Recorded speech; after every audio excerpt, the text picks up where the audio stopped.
जहां केंद्रीय मंत्री अनुराग ठाकुर गगल एयरपोर्ट पहुंचे हैं, जहां उनका भव्य स्वागत किया गया।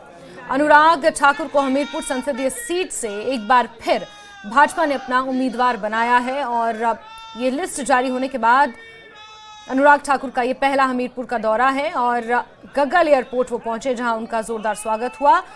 आपको बता दें, दिल्ली से वो सीधे अपने संसदीय क्षेत्र जा रहे हैं। इस दौरान अनुराग ठाकुर ने कांग्रेस पर निशाना साधा। अनुराग ठाकुर सुजानपुर के भलेट दाड़ला में बाइक रैली में आज शामिल होंगे, तो धर्मपुर, संथोल समेत कई क्षेत्रों में जनसभा को संबोधित करने का भी अनुराग ठाकुर का कार्यक्रम है। इससे पहले भी कई बार हिमाचल के दौरे पर आ चुके हैं, लेकिन हाल ही में भाजपा की दूसरी लिस्ट में हिमाचल प्रदेश से एक बार फिर अनुराग ठाकुर को लोकसभा चुनाव के लिए प्रत्याशी बनाया गया है। ये 5वां मौका है जब अनुराग ठाकुर लोकसभा का चुनाव लड़ेंगे। इससे पहले साल 2008, फिर 2009 के उपचुनाव, 2014 और 2019 के चुनाव में वो हमीरपुर का प्रतिनिधित्व बतौर सांसद कर चुके हैं। ये 5वां मौका है जब भाजपा ने उन्हें चुनावी मैदान में हमीरपुर संसदीय क्षेत्र से उतारा है और गगल एयरपोर्ट से ये तस्वीरें सामने आई हैं, जहां गगल एयरपोर्ट पहुंचने पर उनका जोरदार स्वागत हुआ। अपने संसदीय क्षेत्र हमीरपुर में आज वो कई कार्यक्रमों में शामिल होंगे।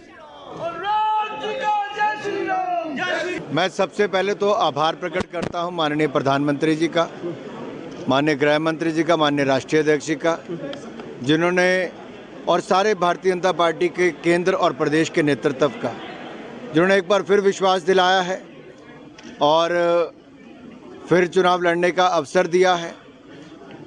हम प्रयास करेंगे कि मोदी सरकार की उपलब्धियां घर घर तक पहुंचाएंगे और जो करोड़ों लोगों को मोदी सरकार का लाभ मिला है और देश का चहुमुखी विकास हुआ है, उसको जन जन तक लेकर जाएंगे और एक रिकॉर्ड जीत दर्ज करके हिमाचल की चारों सीटें मोदी जी की झोली में डालेंगे और फिर एक बार 400 पार नरेंद्र मोदी जी की सरकार बनाकर दिखाएंगे। सर, क्या कहना चाहेंगे? 267 सीटें जो है वो भारतीय जनता पार्टी ने बहुत जल्दी जो है, हालांकि अभी लोकसभा चुनावों का उस तरह का बिगुल बजा नहीं है और उम्मीदवार अपने मैदान में उतार दिए हैं। दूसरी तरफ दूसरी सीट में भी, दूसरी लिस्ट में भी जो है वो कांग्रेस भी 43 सीटों पर सिमटी हुई है। सर, क्या मनोदशा है उनकी? कुल मिलाकर कांग्रेस तितर बितर है, चाहे देश की बात हो या प्रदेश की बात हो। और मैं तो ये कहना चाहता हूँ, एक और मोदी सरकार की उपलब्धियाँ हैं तो दूसरी ओर कांग्रेस और उनके गठबंधन दलों का अहंकार है, घमंड है। वो सब साथ भी नहीं है, ना उनका कोई नेता है, ना नीति है और नीयत में भी उनके खोट बार बार नज़र आता है। वो तो देश को टुकड़ों में देखते हैं, टुकड़े टुकड़े गैंग का वो लोग समर्थन लेते हैं और यहाँ तक कि उत्तर दक्षिण पूर्व पश्चिम इस तरह से बांट कर देखते हैं, कभी जाति कभी संप्रदाय की बात करते हैं। लेकिन नरेंद्र मोदी जी सबका साथ, सबका विकास और देश के कल्याण और गरीब कल्याण की बात करते हैं। सर, कांग्रेस के नेता है गौरव गोगोई, वो कह रहे हैं कि 2024 के बाद जो है वो भारत जो होगा एक नया भारत होगा, तमाम एजेंसियां स्वायत्त होंगी और कानून का शासन होगा, लोकतंत्र प्रणाली जो फिर से फैलेगी फूलेगी और आरएसएस और बीजेपी का भारत नहीं होगा।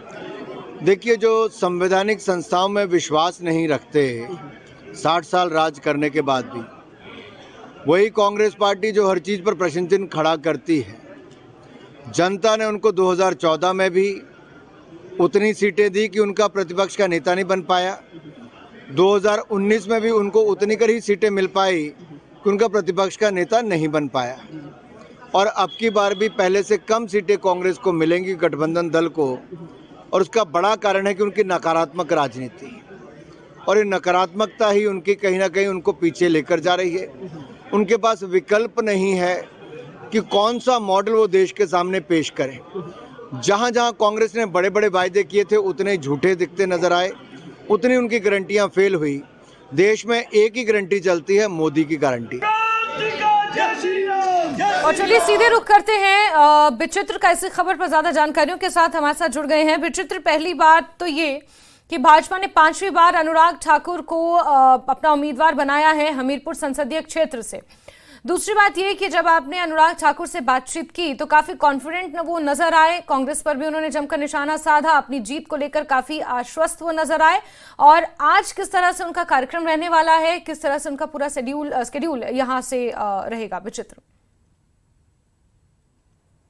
देखिए जाशुन, आपने एक बात बहुत अच्छे से पकड़ी है कि आज उनका जो कॉन्फिडेंस लेवल था वो बहुत हाई था। निश्चित तौर पर, क्योंकि 5वीं मर्तबा भारतीय जनता पार्टी ने जो है अनुराग ठाकुर पर हमीरपुर संसदीय क्षेत्र में विश्वास जताया है, उनको उम्मीदवार के तौर पर जो है यहां से उतारा है। और अमूमन हम लोगों ने जो भी लिस्ट स्टडी की है उसमें ये देखा कि कई मौजूदा सांसदों की टिकट कटी है, एंटी इनकम्बेंसी को भी देखा जाता है, लेकिन कहीं ना कहीं अभी ये देखा जा रहा है कि अनुराग ठाकुर को 5वीं मर्तबा उतारते हुए भी, यानी उनके संसदीय क्षेत्र में बतौर उम्मीदवार भाजपा जैसे बड़ा दल जो है उतार रहा है, तो उनको कोई हिचकिचाहट नहीं है और उतारा भी सबसे पहले जा रहा है, क्योंकि अभी 2 सीटों पर अभी भी पेंच जो है वो हिमाचल प्रदेश में फंसा हुआ है। तो ऐसे में जो है वो निश्चित तौर पर उनका जो कॉन्फिडेंस था, उनका जो मोराल जो था वो काफी बूस्ट यहां पर जो है नजर आ रहा था। और उनका भव्य स्वागत जो है कांगड़ा संसदीय क्षेत्र के जो तमाम जो कार्यकर्ता थे, उनके जो समर्थक थे, वो यहां पर गग्गल एयरपोर्ट पर पहुंचे हुए थे और उनका स्वागत यहां पर जो है वो किया गया है। अब से थोड़ी देर पहले ही गग्गल एयरपोर्ट से वो अपने संसदीय क्षेत्र के लिए रवाना हुए हैं।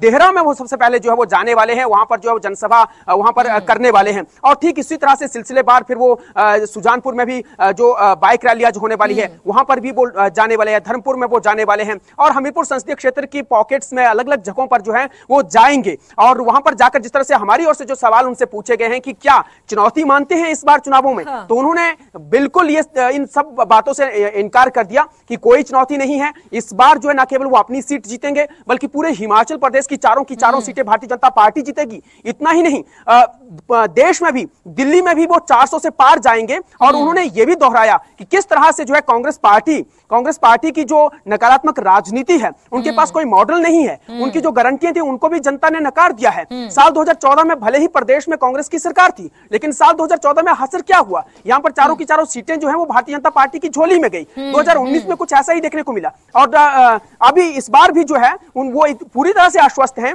कि चारों सीटें भारतीय जनता पार्टी ही जीतने वाली है। और क्योंकि इस वक्त जो है वो देश में नरेंद्र मोदी की गारंटी चल रही है। देखिए, ये बाध्यता भी होती है विचित्र, ये मुझे कहने में कोई गुरेज नहीं है कि ये बाध्यता भी होती है जब आपके इतने सारे समर्थक आपके आसपास हों, पूरी जनता आपको सुन रही हो, तो आप डेफिनेटली ये तो नहीं कहेंगे कि नहीं मुझे संशय है अपनी जीत पर, आप दावा ही ठोकेंगे कि मैं जीतूंगा। लेकिन बड़ी बात यह है कि इस बार हिमाचल प्रदेश का जो मुख्यमंत्री है वो भी हमीरपुर संसदीय क्षेत्र से ही आता है, हमीरपुर में उनकी पकड़ है, नादौन से विधायक हैं। ऐसे में ये कहना शायद गलत नहीं होगा कि चुनौती थोड़ी सी बढ़ गई है। भले ही केंद्रीय मंत्री अनुराग ठाकुर इस बात को माने या ना माने, लेकिन चुनौती तो है।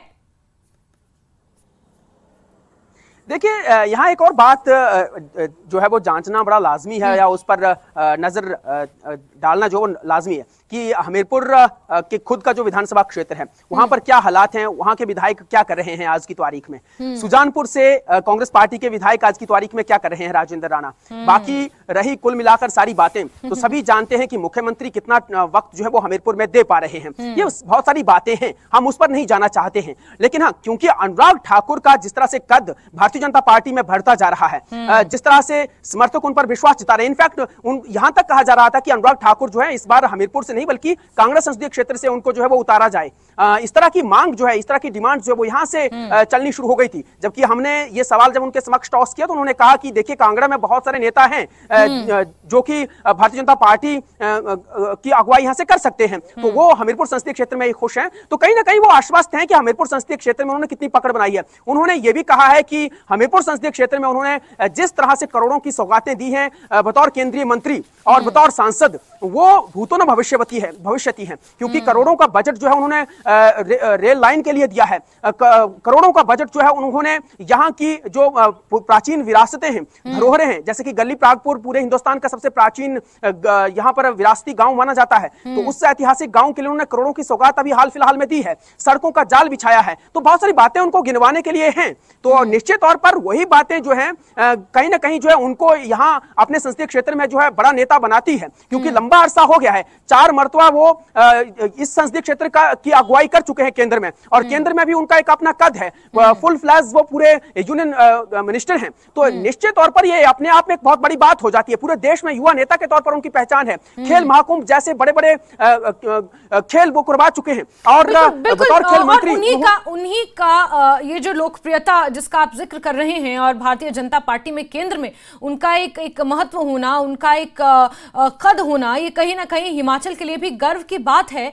और ये एक आयरनी ही है विचित्र कि जहां एक तरफ अनुराग ठाकुर हिमाचल प्रदेश से छोटे राज्य से निकले हुए भाजपा में अपनी एक जगह बनाते हैं, तो कहीं ना कहीं हिमाचल प्रदेश की भाजपा के ऊपर और जिम्मेदारी हो जाती है और अनुराग ठाकुर के कंधों पर भी ये जिम्मेदारी होती है कि आगे आने वाले लोकसभा चुनाव के लिए चारों की चारों सीटें भारतीय जनता पार्टी की झोली में डाले। ना ही सिर्फ हमीरपुर संसदीय क्षेत्र बल्कि शिमला, कांगड़ा और मंडी संसदीय क्षेत्र की भी कुछ हद तक जिम्मेदारी, क्योंकि केंद्र में हिमाचल का नेतृत्व वो कर रहे हैं। बहरहाल विचित्र, बहुत शुक्रिया हमारे साथ जुड़ने के लिए तमाम जानकारी।